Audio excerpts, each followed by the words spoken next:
Ladies and gentlemen, excellencies, dear colleagues, families, friends, I'd like to welcome all of you who have joined us to celebrate this joyful event of Chanukah.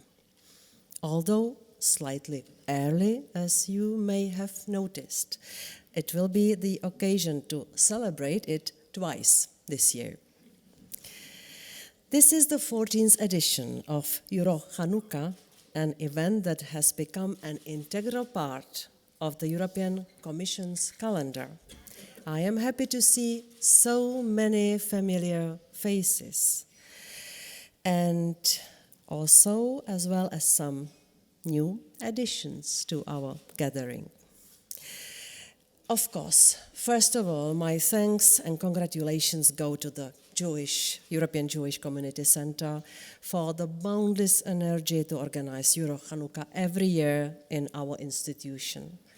Of course, my special thanks go to Nehama and Avi. You are true examples for promoting Jewish values. Thank you very much.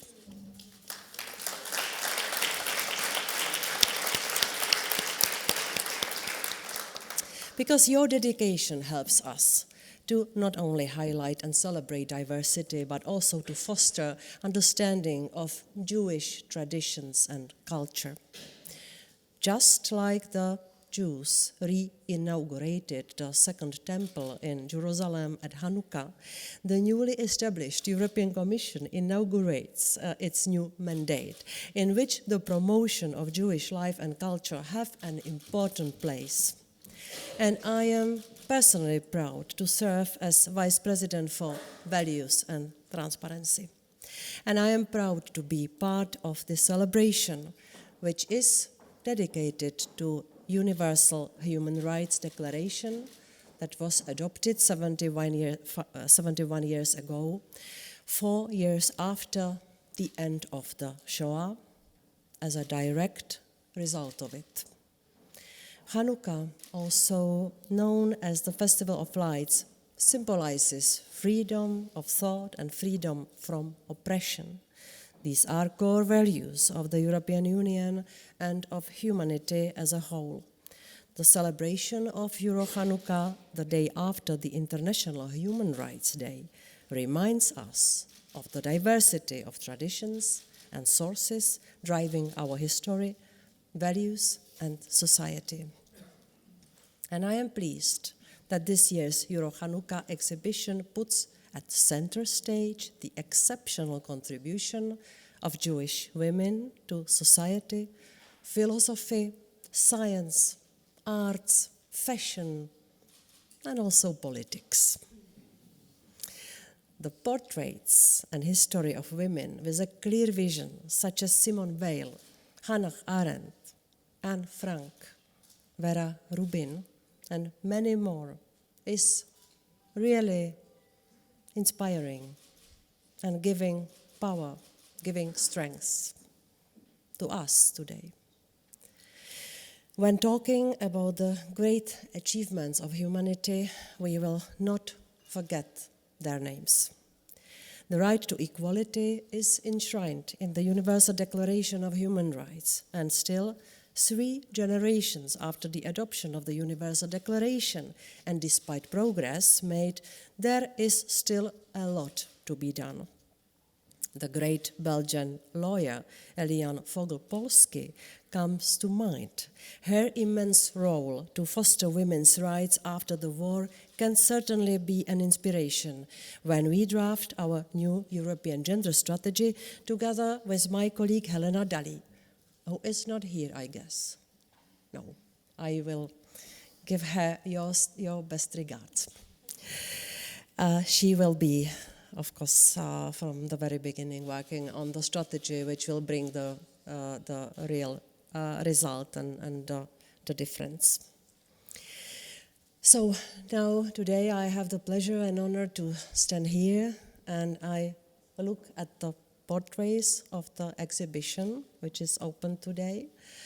I'm sure in the pictures there is courage.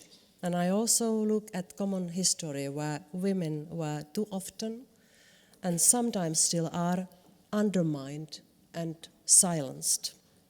Sadly, this truth is sometimes even now challenged and opposed. Let's talk about disinformation, for instance. It is a real threat to our democracies, and the source citizens find online can be misleading. This is why the Commission has made strengthening democratic systems and transparency a key part of its mandate. And I will look at how to protect democracy and how to protect the values, even in the digital era, which brought a lot of good things, but also a lot of very worrying new trends. Disinformation, I guess you agree with me, and also hate speech is a threat to our values, our fundamental rights and freedoms.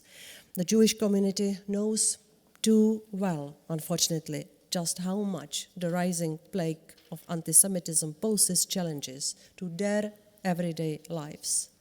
When I saw the results of the Fundamental Rights Agency survey, which we published some months ago, when I saw that the main concern for the Jewish citizens in the EU is security, that they do not feel secure. 80% of them gave us this answer. Security is our main concern. When you ask non-Jewish citizens, what do you see there?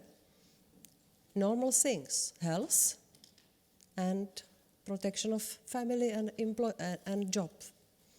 Jews have elementary thing, we wish to be secure. 80%. It's alarming. We have some more alarming figures. That's why it's good to have these data. And it's good to have the data to push all who are obliged to guarantee security to Jewish citizens to do that. And to deploy enough money and enough capacities to protect the Jewish citizens. I asked about the attack in Halle, what was happening there, why it was so easy to come and kill people. The response was, the police cannot be everywhere. Well, I think there should have been some reasonable thinking and understanding that at that day, at that moment, there will be high concentration of people, which will be tempting for those who want to bring harm to Jewish people. So you see, we have to do much more. We have our strategies, we have the legislation, but what we need is determination, goodwill, and common sense. But back from Halle here to this place, which is meant to be a celebration, not just a moment which would frustrate all of us even more. The President of the Commission, Madame Ursula von der Leyen, all the commissioners and myself as Vice President for Values and Transparency are fully committed to taking solid action and will do our utmost to defend our democracies and values. Ladies and gentlemen, Chanukah reminds us of a miracle. The oil that should have only been enough for one day lasted 8 days in the temple's menorah. The Maccabees fought for their freedom of religion and freedom of thought. Let them be our inspiration, the inspiration to our work, a source of courage and a symbol of our own actions. I wish you all happy Chanukah. I wish you all happy celebration.